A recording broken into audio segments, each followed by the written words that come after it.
afternoon. I am Nabia, your host for Z Decor Live. If you just tuned in, this is Z Multimedia, specifically ZFM, running on 101.9 megahertz. Yeah. Wow, I said that. Okay. Once again, we are here on a Friday afternoon to discuss basically everything that involves the built industry in Ghana.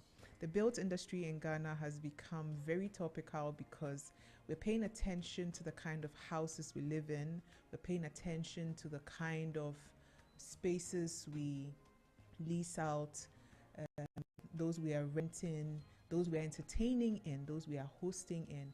Everything has become very, very important. We're also paying attention now to the kind of accents, the kind of decorative pieces that we put in our spaces, because now mental health is a thing. I was reading a report somewhere 2 days ago where the Ghana Medical Association was talking about some of their practitioners who have had issues with mental health. So apart from work, when you enter a space, it's supposed to calm you, it's supposed to relax you, it's supposed to give you that kind of energy that makes it worthwhile. So all these things are part of the built industry, part of the furnishing industry. And Z 101.9 FM has made it its personal mission to discuss these pertinent things, okay? Today we have a very interesting topic. We have three lady architects who are going to join us in studio to talk about prospects for women, because now we are talking about jobs, talking about women, talking about employment, talking about the youth being the human resource of or the backbone of the nation. So we must explore the kind of opportunities that we get in the furnishing industry or built industry. So our lady architects will join us, and then we'll do our DIY, and we'll have, when we come back, a spot of music, then we do the discussion proper. So don't tune off, and we're going to start our music right now. I said today Kojo Entry, right? Yes, so Kojo Entry.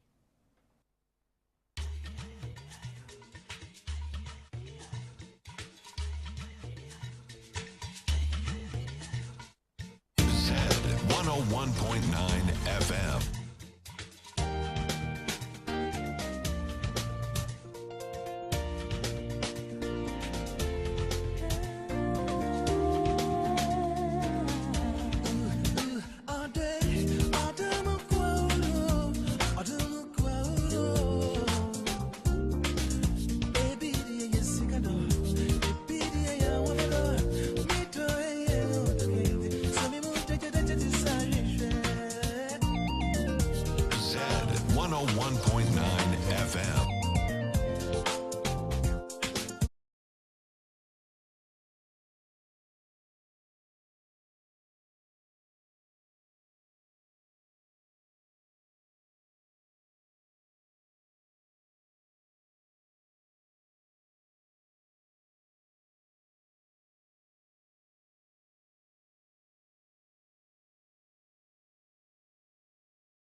So we're back and it's time for DIY.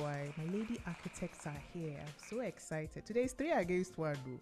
3 architects against 1 interior designer. Eesh, pressure. But let's do our DIY. Our DIY today, we are focusing on how to clean rugs. Rugs are very important assets that make up a space. And one thing that I have realized is when there's dirt, right? Especially when, I'll not say dirt, when there's a stain, we tend to want to rub against the stain pretty hard. And what that does is it creates a lot of friction and ends up destroying the rug, right? The correct procedure, if you find a stain, like an immediate stain of wine, of maybe a sauce or something, what you have to do is to blot. Blot is take a clean napkin, a cotton one preferably, that can soak, and press hard against the stain. Do not rub hard. What happens is friction would make the stain spread much faster, right? So you press against it as it's let it soak. Then what you also do is you keep dabbing. That's the blotting. You keep dabbing at that specific corner or that specific spot. Then what you have to do is take or make a mixture. You have mild soap. So I'm talking about not these harsh soaps you have around you. So like hand washing liquid. Take that, make a little soapy water with that, and dab it in again and keep blotting against. What you realize that the soap, the mild soap, would open the pores of that stain, and gradually it would like soak into the napkin or soak into the clean t-shirt you're using. But under no circumstance should you like rub hard or like all your energy. What it also does is, you see how the rugs are made, it's mostly threads, it's mostly yarns which are like woven together. So as you rub hard, that friction, it would make the rug have something we call blossom. Those who sell carpets will tell you. Blossom is when the threads unravel and you see that the entire carpet is clean, or the entire carpet is neatly woven. Then that particular spot which you rubbed vigorously, the threads have become undone. That phenomenon is called blossom. So when you do that, you've literally ruined your rug or your carpet. So please don't do that. Okay. So we're going to start right now, and 3 ladies.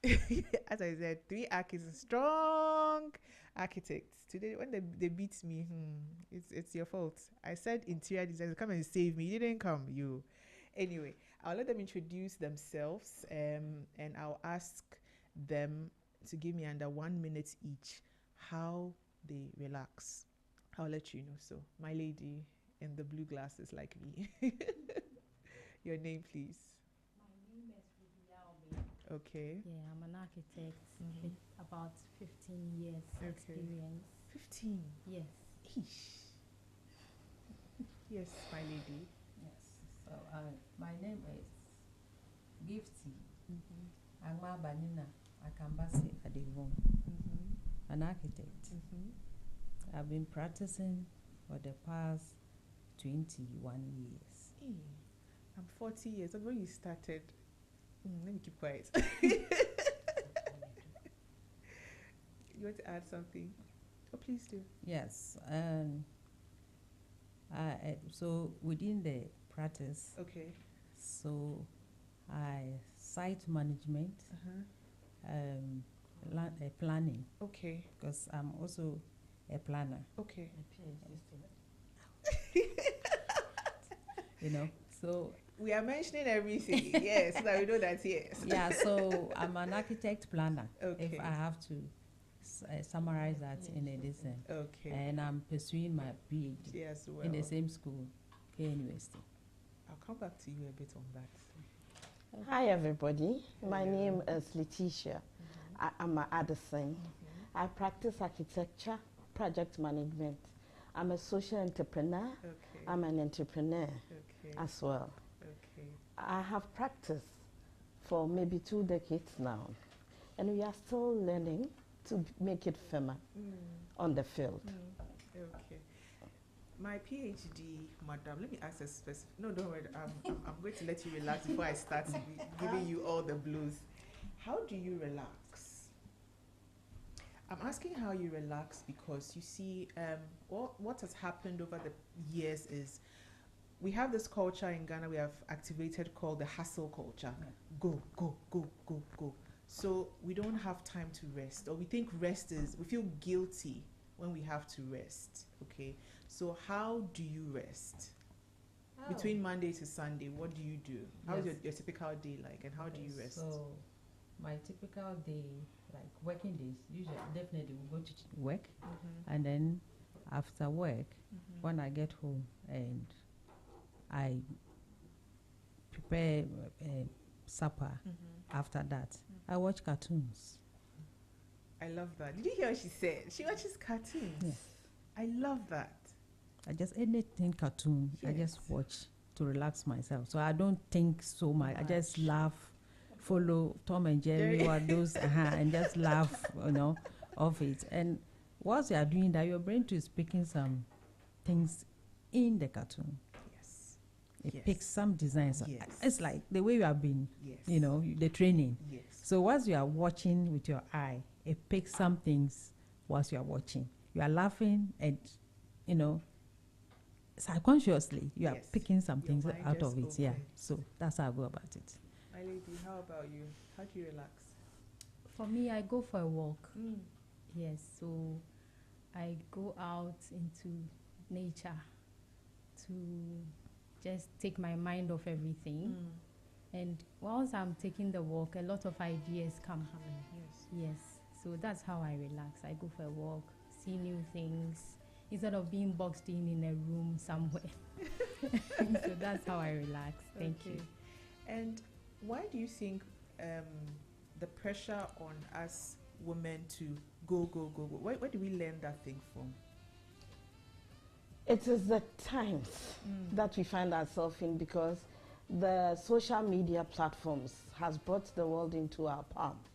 So in as much as you are catching your breath here, something new is springing up. Something new is presented differently, and you want to catch up with the trend. So I think that is one of the things that's fueling the pressure. And then the need to always excel. Motherhood, family, keeping it all together and not feel left out. I think that is where the pressure is coming up. That's true.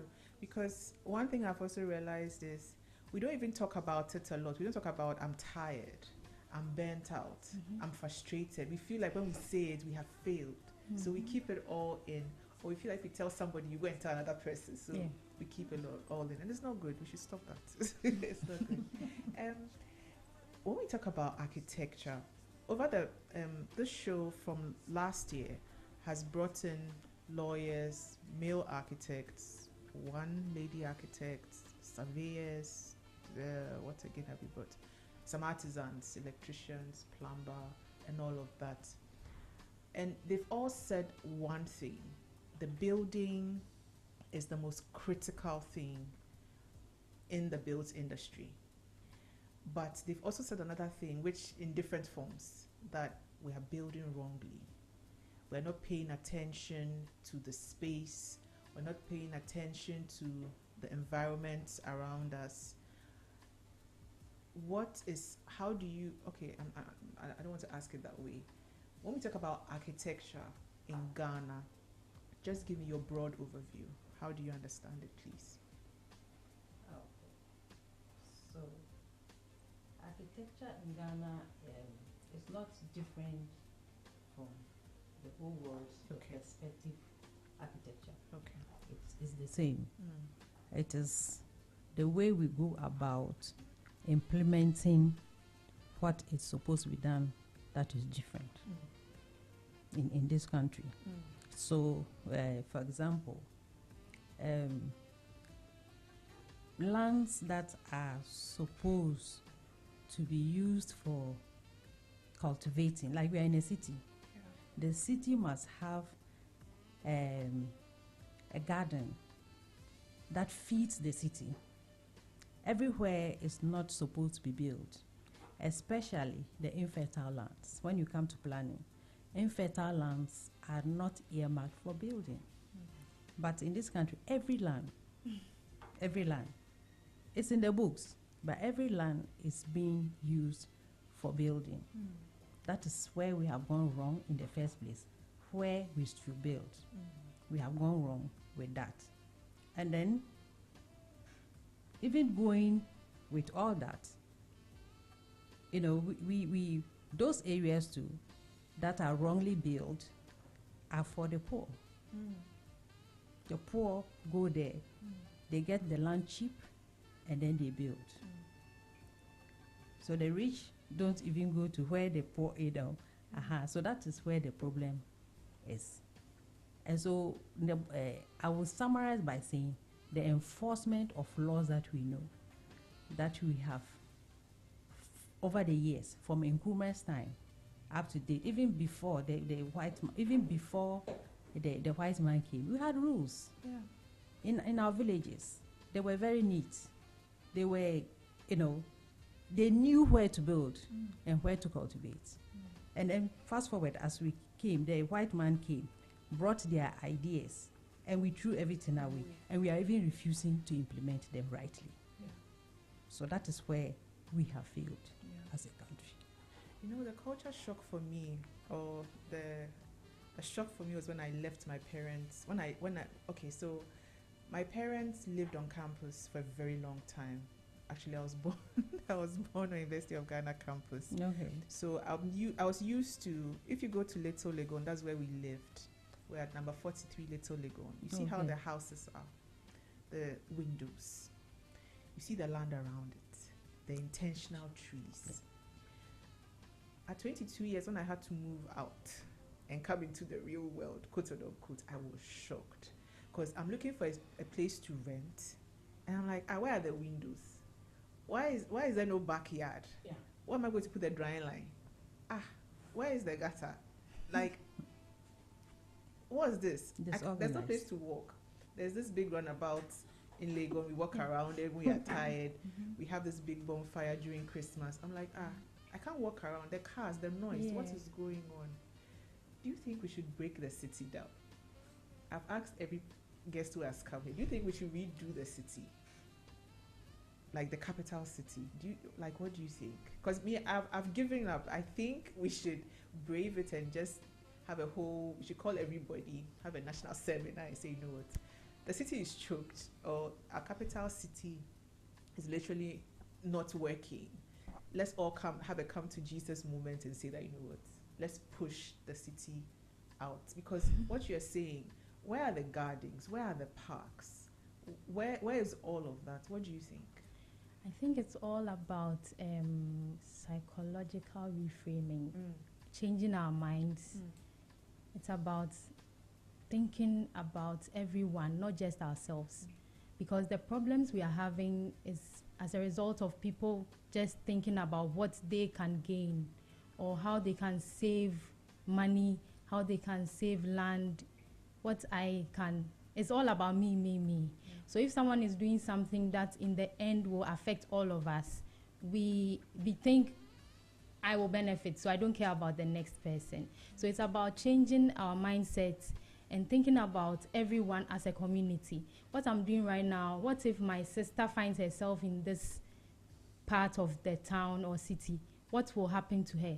So it's all about, and it's difficult because everyone has their interests. Whilst you are trying to make things right, someone's interest is in things being wrong. So it's a very serious thing, but I think we can start by educating the children from school. True. It's about forgetting all of us who are just rotting in the system and then educating the younger ones who are coming. But as we educate them, if they also see us doing the wrong things, we are being wrong influences. So it's about educating and trying to be good role models in one way or the other. And also trying to do something like giving recognition for good behavior in some aspects, like being able to collect rubbish in the right places. So an example is I traveled, and then there was this weekly thing we did, every hall, I was in the halls of residence. So the halls that are able to segregate their waste, put the plastics where they are supposed to be, put the glasses and the metals, you get a mark. And at the end of the year, they give you a award and a party. They organize a dinner for you for free. And then that house gets a gift, everybody in the house. So people don't do things for nothing. You should put in something, an award or something system, so that it would encourage us to change. Otherwise, we'll be like this forever. Hey, we're in trouble. What would you add to that? So what I would add is something they've already mentioned. But then there are many tools that comes to play to get this question well answered. Okay. The city cannot be moved because people are being given birth today in day out. Okay. People are facing economic hardship. But there's one powerful tool that can change it is education. And then when you analyze the demographics of your city, the people that are much, if you feel those who are low-level income earners are much, you engage them in a very well-scheduled educational activity or enlighten them. And then also you inculcate a certain course in the schools to make them see the hazards in what is ongoing now, so that they, being projected as the future leaders, will know that as we grow and we own ourselves, we don't practice this way and practice that way. So inculcate some education in the younger people or in their educational ladder. Educate the people you feel are the worst culprits. And then general education in our social media platforms or the social media houses, maybe once a week, like you're doing. We are doing something to save us from the hazards in the city or the chaos in the city, and that so gradually there would be an improvement. Okay, let me stay with you. Education, I see that's one of your flagship topics. Are there a lot of women doing architecture? A lot of ladies, girls? For now, it's not even with the men, but it's better than our time. Okay. And not necessarily architecture alone, but what the Ghanaian will call the sciences, or maybe the built environment professionals. Okay. So there are not too many of us, but now the margins are catching up. Why do you think women, girls, let me start from girls, why do you think it's not a thing, it's not popular amongst us? Good. When growing up, or the perception in this side of our world is that science is for men. Because a lot of people felt, I was also, okay, for me, the typical drawing student, art. And I felt that, I want to design buildings. I went with that mindset that it was drawing. Then I had a shock. And I think the shock got away not long ago after 3 decades. Because in the class were pre-seconds and pojobas and they are coming with their science bag. I'm like, and you find now we should get away from the fact that science are for men. And then we should also know that architecture is not typical science. It's science, physics, art. And then the scare of presenting a certain course to a younger person. Hey, when you go, you don't rest, you don't sleep. Architecture, we have a slogan that we made us sleep because we work overnight, even when you have the laptop. So that thing should go down. And then there's a point that the child that is curious can be an architect. The child that wants to fix something, you don't do it and fix it and see. So this is the basic thing I notice that keeps a lot of women exploring. And the fact that they say it's a long course, 6 years, 5 years, you not finish. And also, I think we can bring up some educational program. Program that's like an easy interface thing for people to know that side of architecture that people don't know beyond just the building envelope. So like something to be attractive for people to know that, we can. Okay. Personally, I think architecture is for women. I think so too. Yeah. And I'll tell you why. Yeah. Do you know how I got interested in not architecture but interior design? It was GSS, pre-tech. Yeah.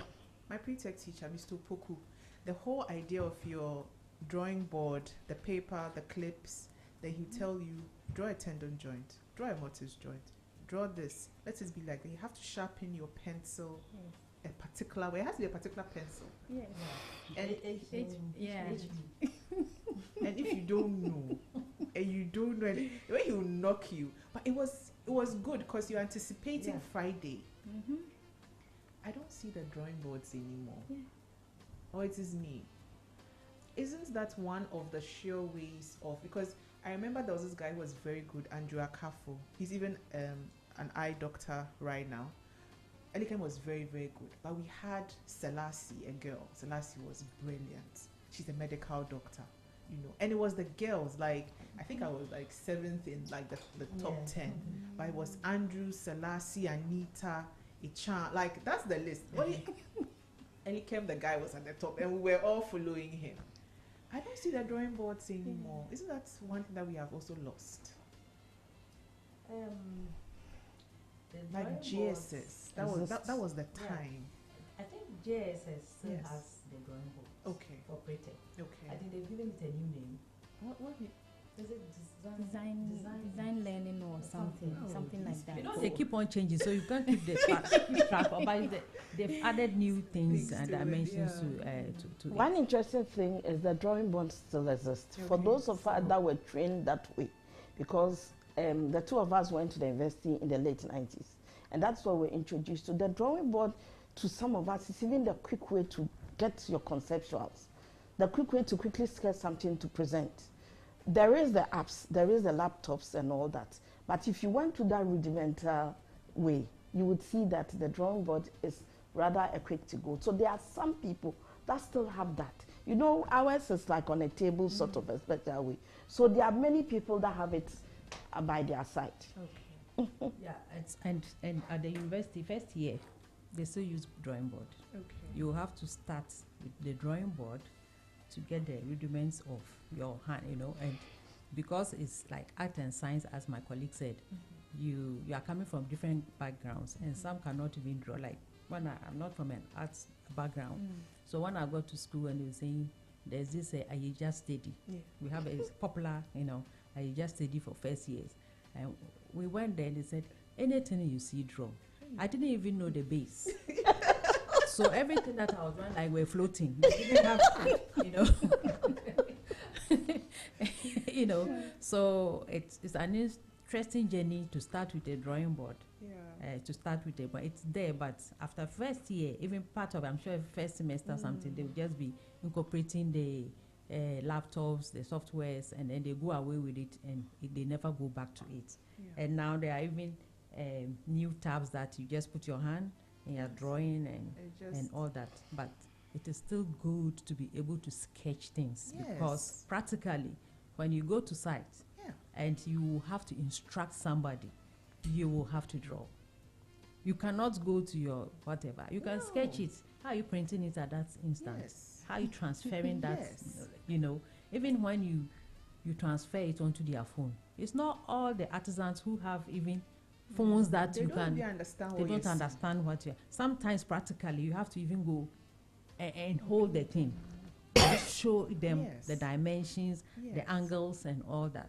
So for drawing boards, they are very, very necessary. So whoever leaves drawing boards or sketch pads, I think it's not doing well to our Yes. profession. And even if you remember again, we had life skills, the sewing. I think all those things are part of. I don't know if you get me. Like the sewing, Yeah. you know, they tell you to sew an apron, Mm-hmm. the clean lines, Yes. the pattern. Yeah. It's all part of it. I don't see anybody sewing go. I don't. So I get worried. Like, do you get worried that our education system has been so diluted so much, because now it's Cambridge, but it's like the GES, the thing that holds us as a nation, or that thing that will bind us, our core subjects. It's like it's so diluted now. Everybody's Cambridge, which is fine, but I mean, what do you think? Okay, so I think we, as parents, we shouldn't leave the responsibility to our schools alone. We should also try to socialize and educate our children at home. Yeah. So there are some basic life skills, as you said, that we should teach our children. Shouldn't leave it to the schools, even if they take it out of the curriculum. we as parents should teach some basic skills to our children. Because with the sewing like this, though we're doing it in school, my mom also teaching me at home. Yeah. She's a teacher, professional teacher, but she's on pension now. And my dad too was an engineer. He's retired now. And he was also teaching me some engineering stuff. So it's about us, the parents, owning our responsibility and doing what we are supposed to do in the lives of the children. Even with that, you can bond with your children better. When you have time, those free times that we are supposed to spend with them, you need to use it to teach them something. Even if it's not teaching them something, talking with them, like, oh, so how are you feeling? How was your day? Who is your best friend? Those kind of things. Life has become so fast-paced that we don't spend time with them. So we shouldn't be worried about it getting out of our curriculum. But once we know it, we should also transfer it to our children at home. Okay. Yeah, that's what I think. Fantastic. Okay. Yeah. So, Please add. yeah, I want to look at it in a different perspective. Please do. As a country, I think our education institutions, those who are in charge of education, have left the system for it to run on its own without regulation. My mother, I'm sure if you meet my mother, she'll hug you. She says it all the time. Yeah, because you cannot be in a country and everybody is doing what they want education. No. Yeah. The country must have its own educational needs. Yes. And look, if you're a foreigner and you go to US, will you go and be doing Ghanaian curriculum? No. Or you go to London, you go and be doing Ghanaian curriculum. So why will we be here? And every school is doing Cambridge, and it looks like they are the best ones. No. And no, if they are foreigner and you even want to give them that leeway, it should be few schools. No Ghanaian should establish a private school and make it Cambridge, ECG, whatever. I don't even know the names anymore. Now GES including looks, A level. Yes. No. GES looks like it's substandard now. Substandard, yes. Meanwhile, that's the thing. I think the Minister of Education and all that should sit up because it is wrong It is. for our environment to just be taking A levels, which we did A level, O level, A level. We said we don't want it. We want to do our own thing. So why are we going back? And we are making the society looks like some are down there and others are up, and it is bad. No, it's very bad. It's an argument my mother and we have. Like, no, she has it with me. She can call me and I'm like, Mama. It's like, but I'm looking at Joa, that's my daughter. I'm looking at her homework. What is this? I'm like, Mama, like, no, but it's not. I'm like, please, I beg you. If you just tuned in, you're listening to Z Decor Live. This is Z 101. I told you the architects today, dear, energy. Let me come to you, my lady. You drive in town, you walk in town, you see how the capital, you see how the outskirts of the capital is.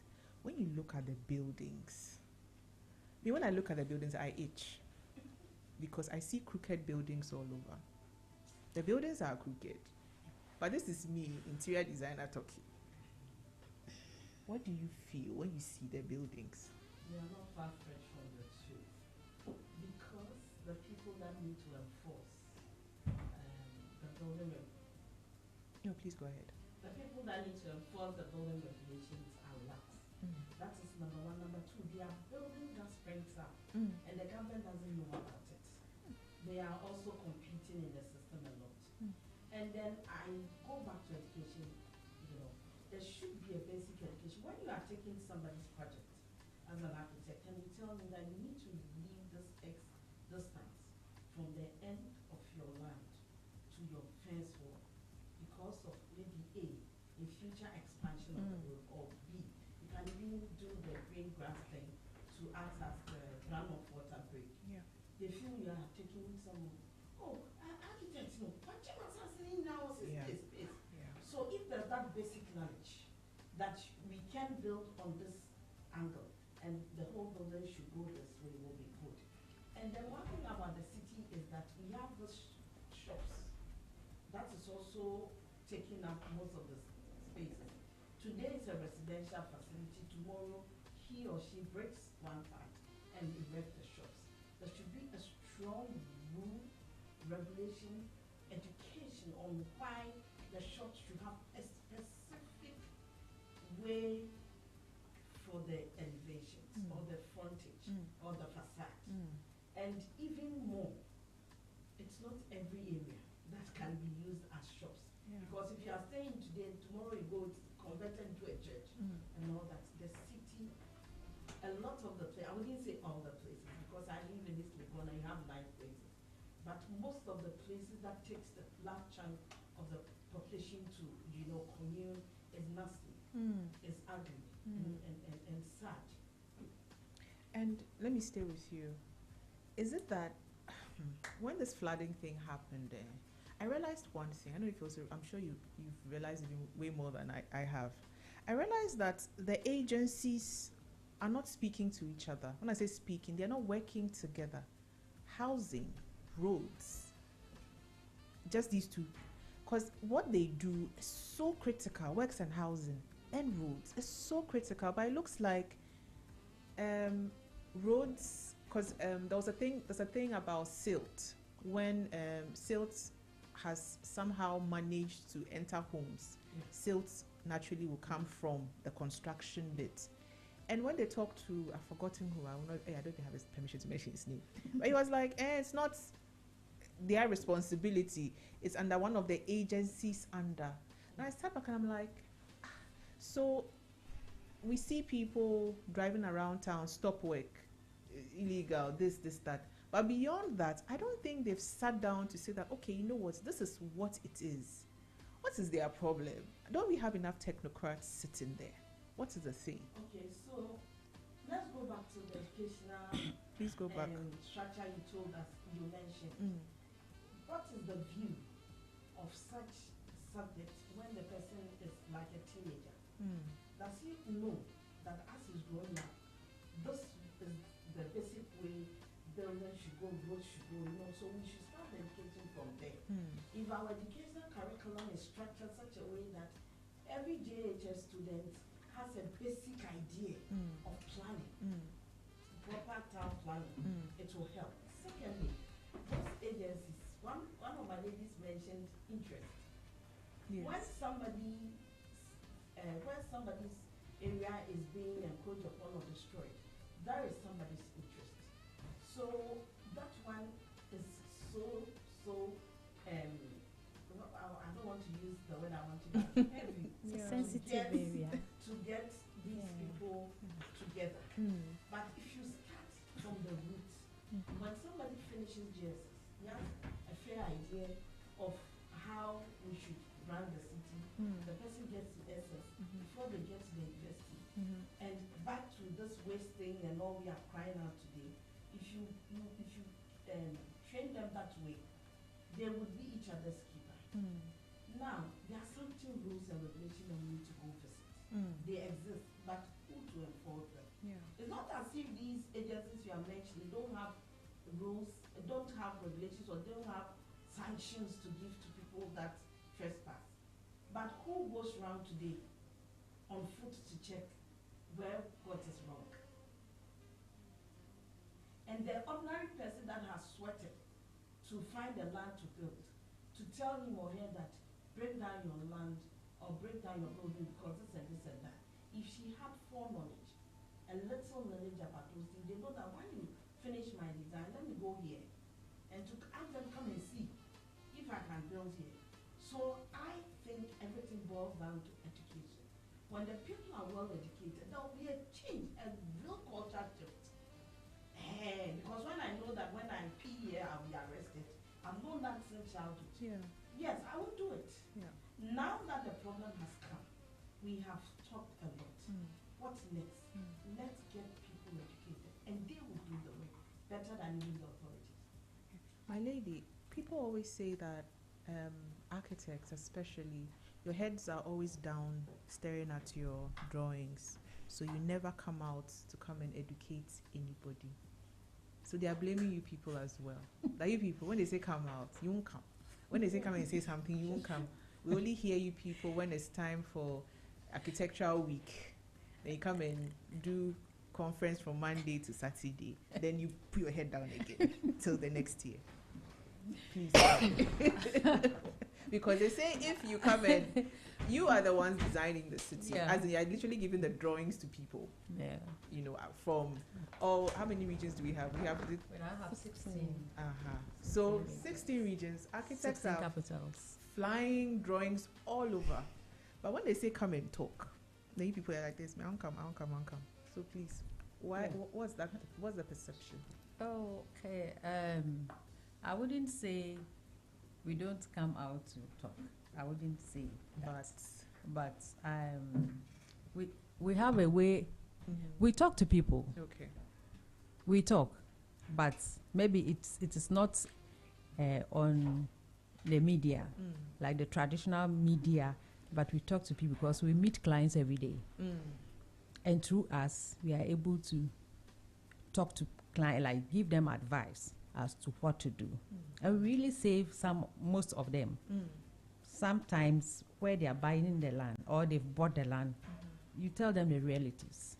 And those who have ears to listen and think about their money and future of that project, they change.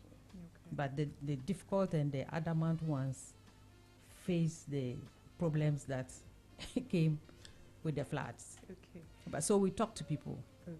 Yeah. Do clients? Okay. Typical clients, when they come, do they choose male or female architect? Now let me be very gender, and I want you to tell me the truth. Don't hold back, please. Do people listen, of the two, male, female? What have you experienced? Or what's a general thing among female architects when it comes to such decisions? that people In my opinion, I think clients prefer female architects. That's my experience, because they feel we'll be more detailed and meticulous in our work. Yes, that's my opinion. And the only thing is that when it comes to site work and construction, they feel a man should go to site. I was coming to that. Because I've been to sites And when it's it's all time men. for an interior designer, you go there and it's all the men. Yes. And I'm like, They feel So- like it's more manly to be on site. but it's not too. No, Yes, it's not true. no, because I'm also into construction. Yes. So it should be balanced. They should believe in the fact that we are also trying and we Yes. can do it, whether in the office or on site.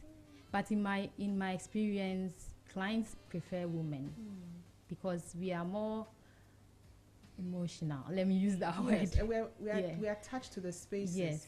The kitchen is major, the bedrooms are major, the Yeah. washrooms, my goodness, we design it for you right now. So Yeah. that's for that part is not a challenge. But when it comes to site, you go for a site meeting and you are the only woman. Because engineers, whatever, they are all men. Do they listen to you on site when you go and you're Sometimes it's tough. It's very tough. That's where the issues the are. issues are? Tell me Yes. about it. I want the issues.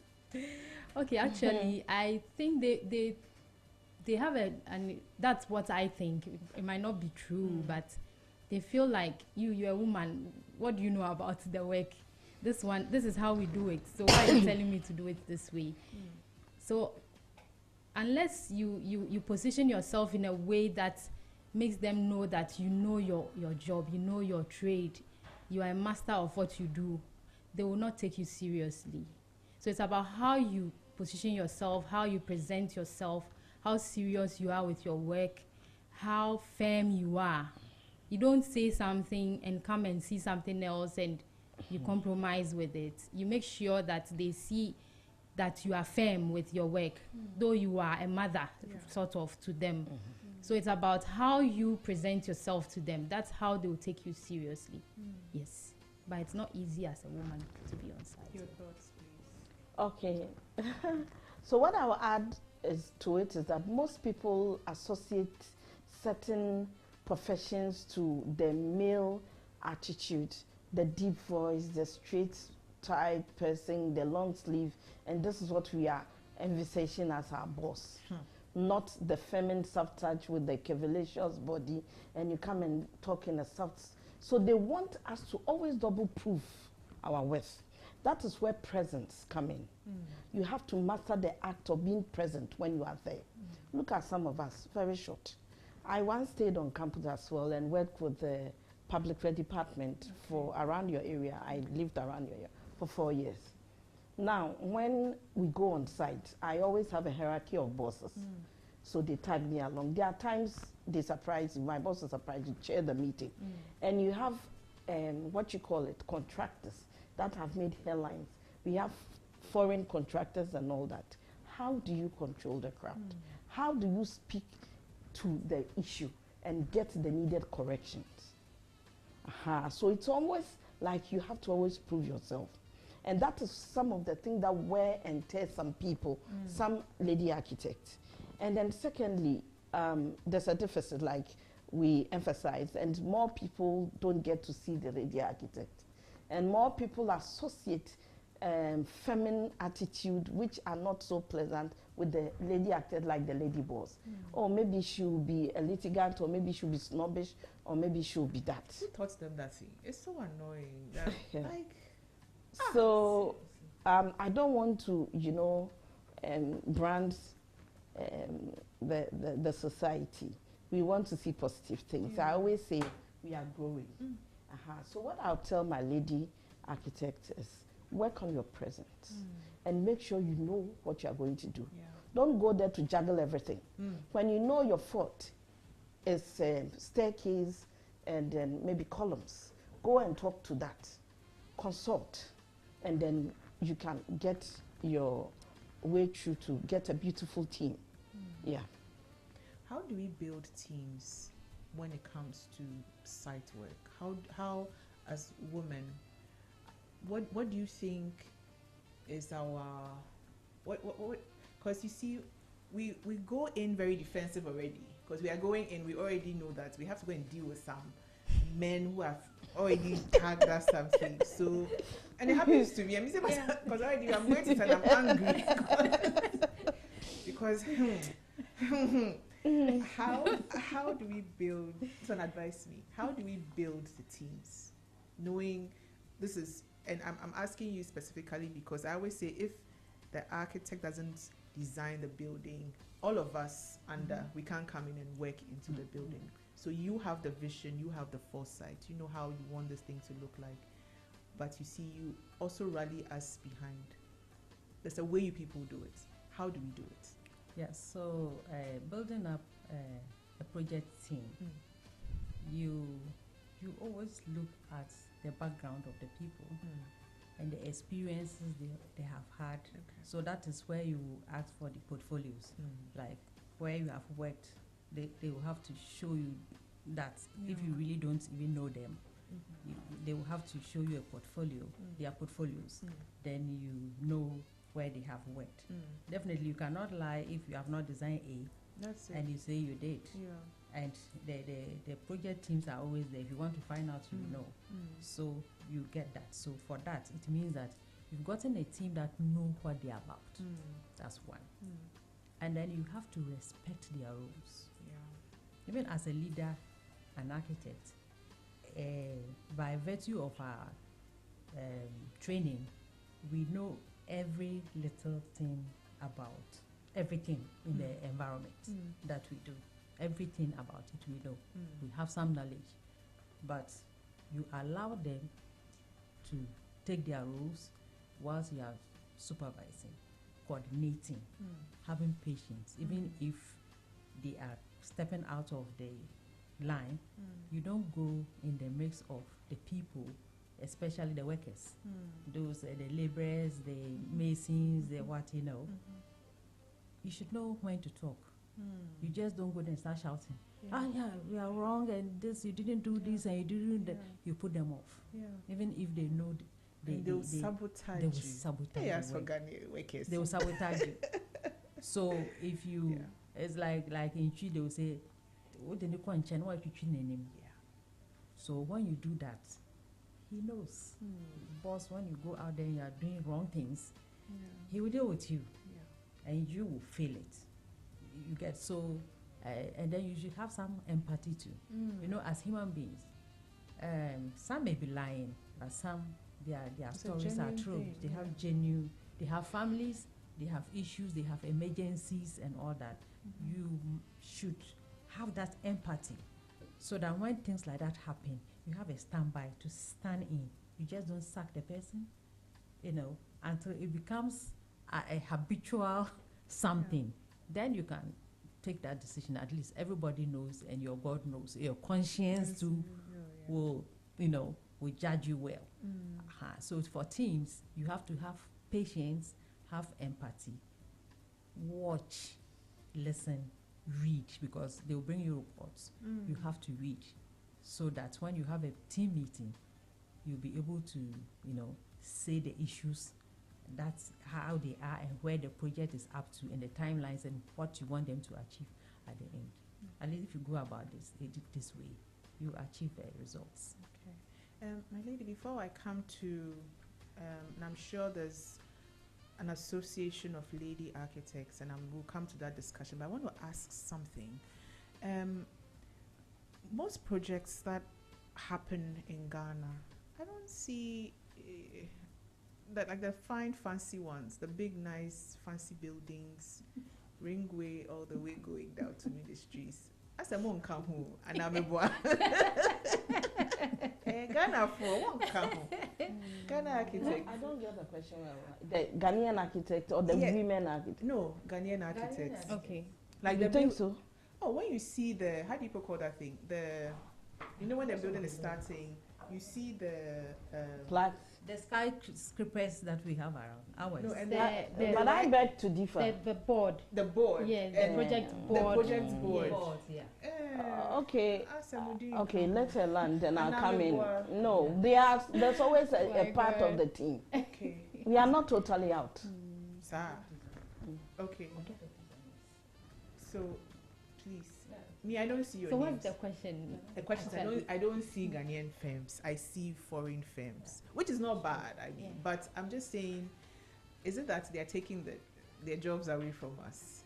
Because let me be very frank. When it comes to the interior furnishing firms, this is why I'm saying that I know what, like, I have an idea. They come down with their firms. They come down with their in-house interior design firms. Yeah. So before they only call us to come and bid on the projects. I mean, courtesy, so that it looks like there are 3 or 4 or 5 of us. But at the end of the day, there's an interior design firm which is picked, and we're coming from, I don't want to mention their countries. Yeah. And I think it's not fair because you're not putting the interior designer to the test. If this is the interior designer, then architects, I don't see your names on the boards. Yeah, so I first of all, I think clients are free to choose who they want to do what's for them. So if that's what is going on, I think we should up our game as architects. I think we should brand ourselves better. We should go out there and be visible, because you can be very good and in a corner, but if you are not visible and no one knows you, you will just stay in your corner and you grow old and just go away with your knowledge. So how do we get visible? Part of it is the advocacy, trying to educate people that we have architects who are very good, forming associations, trying to go out there like LinkedIn, those kind of social media platforms, and then educating the ordinary person we meet on a project, a client who doesn't really know. There are some clients who don't even know that we have architects in Ghana. No, it's true. No, It's true. true. It's There are sad. some clients who Yes. don't know we have It's really architects sad. in Ghana. Yes. So it's about education, like bringing Advocacy. yourself out there and being very good at what you do, forming connections both locally and internationally, trying to look for opportunities to go outside and improve, like educate yourself, get an extra degree, like it's not even a degree, a certificate, like meeting more people. When a lot of people know you all over the world, they know that you can even get a job outside, and from there you can come and become big in your own country. So it's about how you market yourself out there. That's what I think. Architects. You want to Yeah, add so I please, want to please add something to what she's saying. Please do. Even though clients have their will, their free will to. We have private clients and we have public clients. So if the private client can go all over the world to pick anybody, but within the country as they come in, just like they will use you to bid, we have say. When they come in, they are supposed to partner. The law is there. They are supposed to partner with a local architect or firm, depending on the type that is coming in. If you're a firm, you partner with a firm. If you're an architect, you partner with a local architect. But we don't see that. We don't see that partnership. They come and then they are doing their own thing and they are going and the laws are not being enforced. That's one. And two, as a government, you have to use the people you have spent your money to train for 6 years. You cannot spend money to educate your professionals and then you go out there to bring architects to do your designs for you and leave your own. Then it's as well, just close the schools. Shut it down. And then you go and bring them to come and build your company for you. Yeah. So there's an issue also there. The government must look at intentionally use their citizens who are professionals to do their works. But it is not so. So so that's the... Oh, that's be that. I have to bring you back and write. So that's the problem. Architects in Ghana problems. let me let you close the show for me because our time is up. All right, okay. I listened to both ladies and they spoke about intentionally bringing ourselves out there. Do we have something like that for women as a group, as a unit? Yes. You know, I kept saying that I always add that we are getting better. So we have one or two women groups that are intentional in placing women out there, so that women architects the nation or the country will know that we exist. So we have our mother group that is called the Ghana Institute of Architects, and we have a women's wing on that side.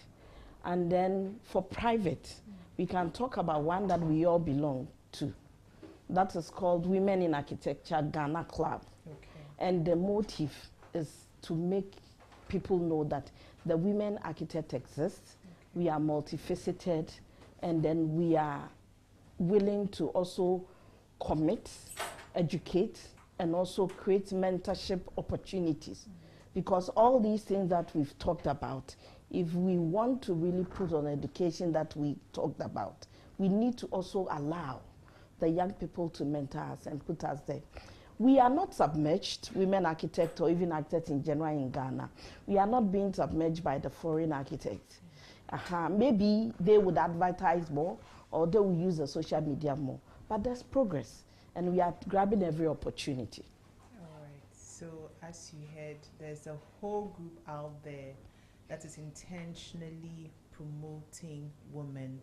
So the female architects who are listening to Z101.9, specifically Z Decor Live, please, your aunties are here, your big sisters are here. Don't be hiding in your studios. Come out, because me, when I'm driving and I see those boards, I've been looking, I'm like, hey, I don't see any goddamn name there. Anyway, so we are done with today's discussion, and this discussion has been live streamed on Facebook and also live streamed on YouTube and to be repeated on Sunday, this particular Sunday at 5 p.m. And I'm definitely going to bring the ladies back because 1 hour is never enough. I know when they came, they were like, hey, what are we going to say? But see, they've realized that, in common, we scratched. Just the surface. Yes, exactly. We also have a lot to give the public to pay attention to. Exactly. So don't tune off. Highway 1019 is here.